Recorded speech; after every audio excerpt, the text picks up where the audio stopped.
সালমান ফারসি কেমন রীতি হয়ে গেল। হযরত সালমান মা নাই বাবা নাই, আল্লাহকে ডাক দিল, আল্লাহ গো মা রেখে আসলাম, বাবা রেখে আসলাম, আল্লাহ দিনের পথের মধ্যে আসলাম, অন্ধকার পথ থেকে আলোর পথে যাওয়ার জন্য আসলাম। আল্লাহ গো এত মুসিবত, এত মুসিবত, কিন্তু তোমার দরবারে একটা দোয়া করি গো মালিক, নবীর চেহারাটা না দেখাইয়া আমাকে মরণ দিও না। জোরে বলি আল্লাহু আকবার। হযরত সালমান ফারসি জানালা দিয়ে নজর করে দেখেন কে যেন হেঁটে হেঁটে যায়। হযরত সালমান ফারসি জানালা দিয়া হাতটা বের করে দিয়া ডাক দিবার প্রতি পাইব, বলো তুমি একটু জলদি করে বলে। প্রতীক ভাই ডাকতে ডাকতে সামনে বড় তুমি বলে না না, একবার কই আমি 1 মাস 3 দিন ধরে জেলের মধ্যে মরে আছি, একটু যদি তোমার পরিচয়টা দিতে খুশি হইতাম। প্রতীক ব্যক্তি ডাক দিয়ে কই ভাই আমি নবীর জামাই হযরতে আলী রাদিয়াল্লাহু তাআলা আনহু। জোরে বলি আল্লাহু আকবার। হযরত সালমান ফারসি কেমন যেন পাগল করা হয়ে গেলেন, জানলা দিয়া হাত বের করে ডাকি আলী ভাই নবী মুহাম্মদের দরবারের মধ্যে যাব। আলী ভাই গো নবীর নাম বলার কারণে আমাকে 1 মাস 3 দিন ধরে জেলের মধ্যে আটকে রাখছে, আমার পানি পর্যন্ত যাই না। একটু যদি নবী মুহাম্মদের দরবারে একটু খবরটা পৌঁছে দিতা আমি অত্যন্ত খুশি হইতাম, ভালো হইতাম, এইখান থেকে মুক্তি পেয়ে যাইতাম। হযরত আলী রাদিয়াল্লাহু তাআলা ডাকতে বলে ইসলামকে তো মহব্বত করো, দ্বীনকে তো মহব্বত করো। 1 মাস 3 দিন ধরে জেলের মধ্যে পড়ে আছো, এবার ডাকতে বলতেছেন আলী ভাই ওই নবীর জন্য যদি জেলের মধ্যে করতে করতে মারা যায় নবীর মহব্বত ভুলতে পারবো না। ভাইয়া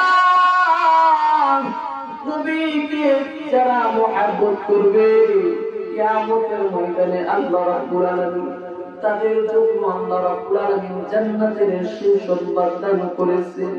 এ আমার ভাই গো রাসূলকে মহব্বত করতে হবে রে বাবা, রাসূলকে ভালোবাসতে হবে।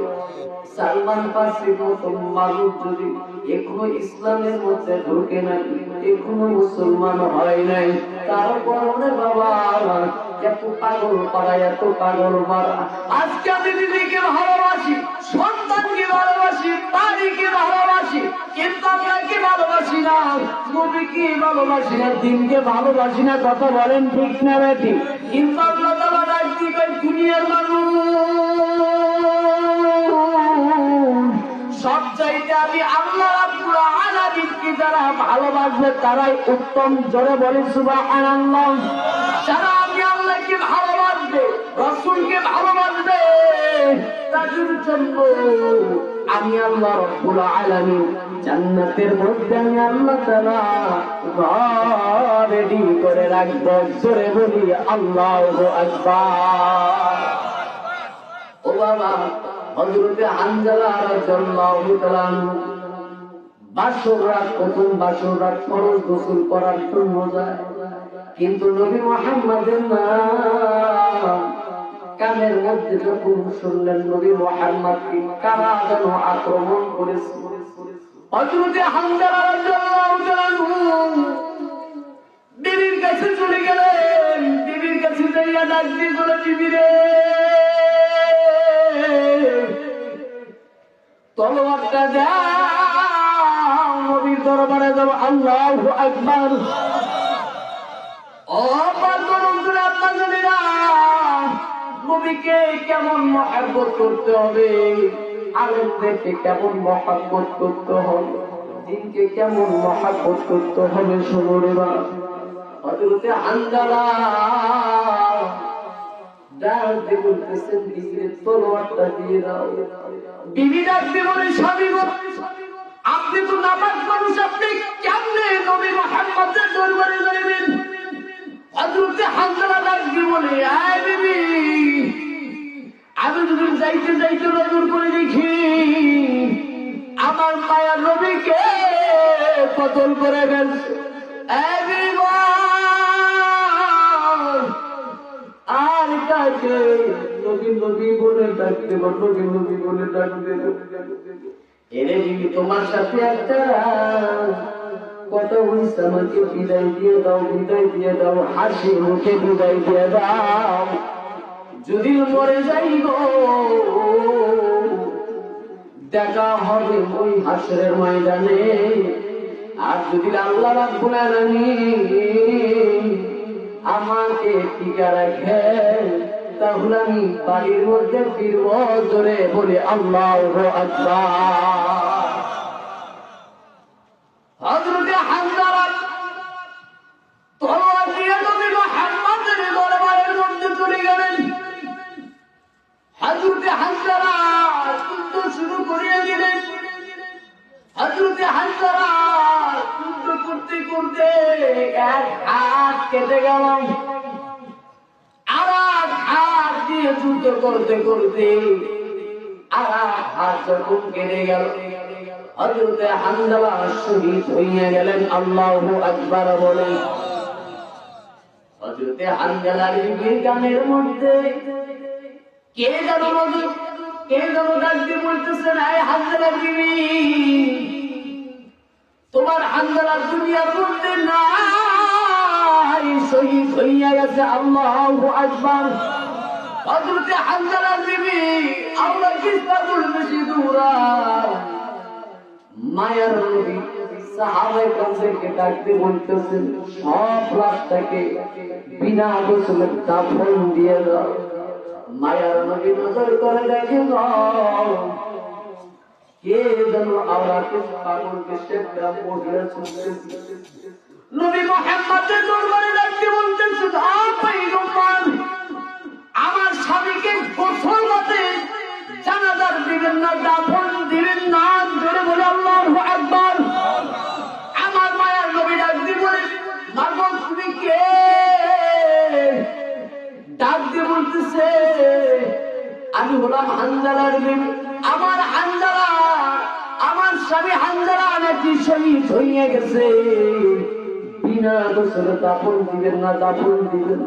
বলে কেন?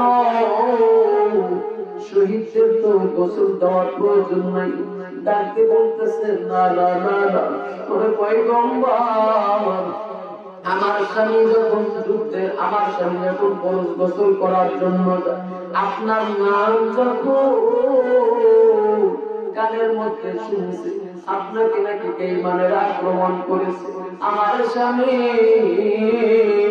ফরজ গোসল না করি আপনার প্রেমে পাগল হইয়া এই জায়গার মধ্যে ছুটে এসেছে।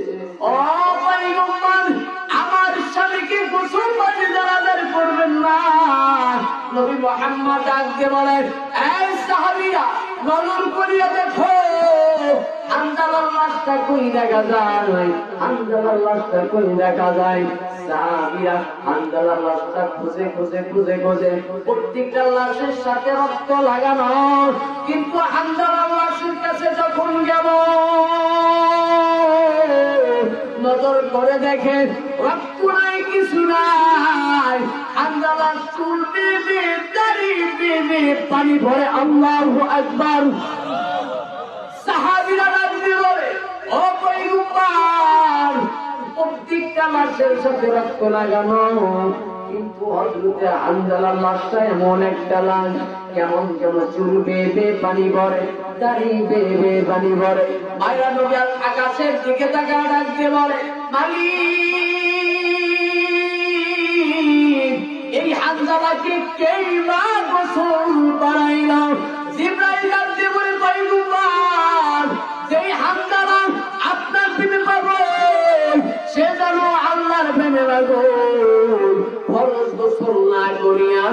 আপনার প্রেমে ইসলামের জন্য ইসলামকে মহব্বত করিয়া তলোয়ারে হাতে নিয়া প্রথম বিবিকে রাখিয়া ইসলামের টানে আল্লাহর টানে আপনার টানে যে হানজালা জীবন দিতে পারে ওই হানজালাকে কি আল্লাহ তাআলা জান্নাতের পানি দিয়া গোসল করাইতে পারে না? জোরে বলুন সুবহানাল্লাহ। এ বাবা, রাসূলকে মহব্বত করলে এমন ভাবে করতে হবে, রাসূলের যদি শাফাআত পাইতে চাই রে বাবা, আল্লাহ রাব্বুল আলামিনকে মহব্বত করতে হবে, নবী মুহাম্মদকে মহব্বত করতে হবে, দ্বীনকে মহব্বত করতে হবে। কথা বলেন ঠিক না বেঠিক? হযরত আলী রাদিয়াল্লাহু তাআলা নবী মুহাম্মদের দরবারের মধ্যে চলে গেলেন, ডাকতে বলে পয়গম্বর আপনার একজন আশিক ধরা পড়ে গেছে আবু জাহেলের কাছে। বলে কেমন আশিক ধরা পড়েছে? ডাকতে বলতেছি আপনার এমন পাগল আপনার জন্য 1 মাস 3 দিন ধরে জেলের মধ্যে পড়ে আছে, ওইখান থেকে তাকে মুক্ত করে আনেন। 1 মাস 3 দিন ধরে কোনো খাদ্য খানা দেয় না, সামান্য পানি খেয়ে কি তার জীবনটাকে পানিরাই জোরে বলে আল্লাহু আকবার। ভাই নেই একটু আওয়াজ দিয়ে বলেন আল্লাহু আকবার।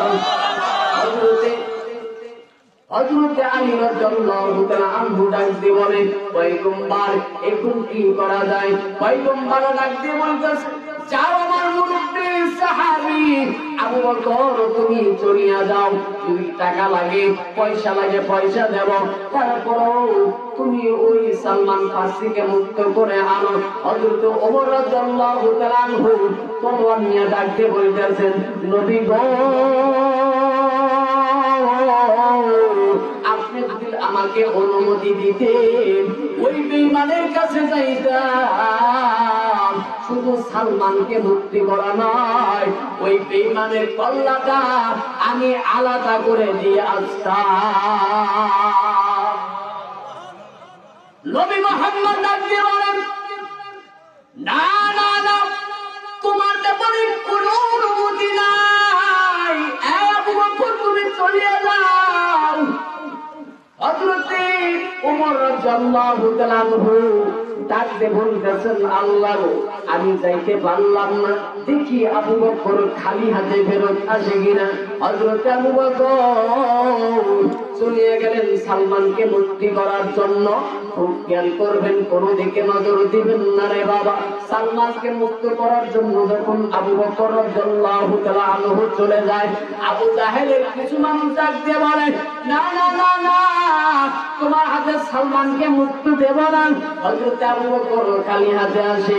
ওমর রাদিয়াল্লাহু তাআলা আনহু মনের মধ্যে কেমন যেন খুশি, এবার নবী মুহাম্মদ মনে হয় আমাকে অনুমতি দেবে। এবার ডাকতে বলে পয়গম্বর এখন আমাকে অনুমতি দেন, আমাকে অনুমতি দিয়ে দেন, অনুমতি দিয়ে দেন। আল্লাহ রাব্বুল আলামিনের পয়গম্বর ডাকতে বলতেছেন ওমর তোমার ব্যাপারে আসমান থেকে অনুমতি নেই, অনুমতি নেই, কারণ তোমার মেজাজ ভালো না, কিছুই বুঝবা না। ওই ইহুদির কল্লাটা আলাদা করে দিবা যা মাত্রই আল্লাহু আকবার। এই ওমরের রাগ আল্লাহ রাব্বুল আলামিন ওহির মাধ্যমে আল্লাহ তাআলা থামায়া দিয়েছেন। জোরে বলি সুবহানাল্লাহ। এই ওমর কেমন যেন আশার মধ্যে আছি, সেদিন আমাকে অনুমতি দিত আমি সালমানকে মুক্ত করতে যাইতাম। এবার তাকে বলতেছেন কে যাবে? বলে আলী এবার তুমি চলে যাও, সালমানকে মুক্ত করে আনো। হযরত আলী রাদিয়াল্লাহু তাআলা আনহু এবার চলে গেলেন। তাকে বলতেছেন নবী মুহাম্মদ পাঠাইছি, সালমানকে মুক্ত করে দাও। বলে না না না, সালমানকে মুক্ত করে দিতে পারবো না, এইখান থেকে চলে যাও। হযরত আলী রাদিয়াল্লাহু তাআলা আনহু খালি হাতে নবীর দরবারে মধ্যে গেল। হযরত ওমর নজর করে দেখে আলীর হাত খালি। এবার মনে মনে সিদ্ধান্ত নিলেন নবী মনে হয় এখন আমাকে অনুমতি দিবে। আল্লাহু আকবার। এবার ডাকতে বলতেছেন, ও পয়গম্বর, আলী দেখেন খালি হাতে আসলো, একটু আমাকে অনুমতি দেন, আমি ওই আবু জাহেলের কাছে যাব, ওই ইহুদিদের কাছে যাব, সালমানকে মুক্ত করে আনবো। আমার মায়ার নবী ডাকতে তোমার ব্যাপারে কোনো অনুমতি নাই। বলে এখন তাহলে কে যাবে?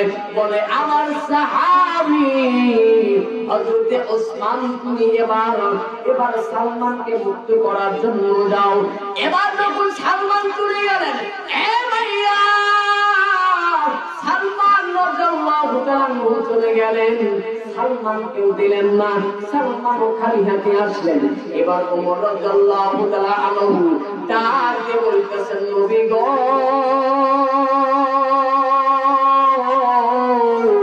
এখন তো সিরিয়াল আমি পাবই। জোরে বলি আল্লাহু আকবার। কারণ চারজন প্রসিদ্ধ সাহাবী তিনজন ফেল হয়ে গেছে, একটা আর আছে হচ্ছে হযরত ওমর। জোরে বলি আল্লাহু আকবার। ওমর ডাকতে বলতেছেন, নবী গো, এখন মনে হয় আমি অনুমতিটা পাবো। নবী মুহাম্মদ ডাকতে বলতেছেন, না না না না, তোমার ব্যাপারে কোনো অনুমতি নাই। আল্লাহ রাব্বুল আলামিন জিবরাইলের মাধ্যমে যতক্ষণ পর্যন্ত না বলবে আমি তোমাকে অনুমতি দিতে পারবো না। হযরত ওমর রাদিয়াল্লাহু তাআলা আল্লাহকে ডাক দিতে, আল্লাহ, নবী কেন আমার ব্যাপারে অনুমতি দেয় না?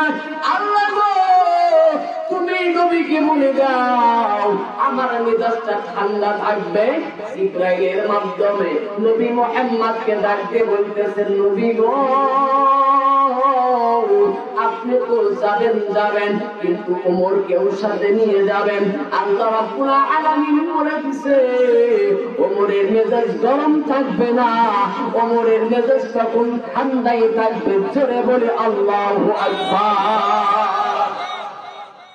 চারজন সাহাবীকে নিয়ে আমার মায়ার নবী রওনা শুরু করে দিলেন। মায়ার নবী ইহুদির বাড়ির মধ্যে যখন চলে গেলেন, হঠাৎ করিয়া সালমান ফারসির কানের মধ্যে যখন নবীর আওয়াজটা পৌঁছে গেল, সালমান ফারসি রাদিয়াল্লাহু তাআলা আল্লাহ রাব্বুল আলামিনকে ডাকতে বলতেছেন, আল্লাহ গো,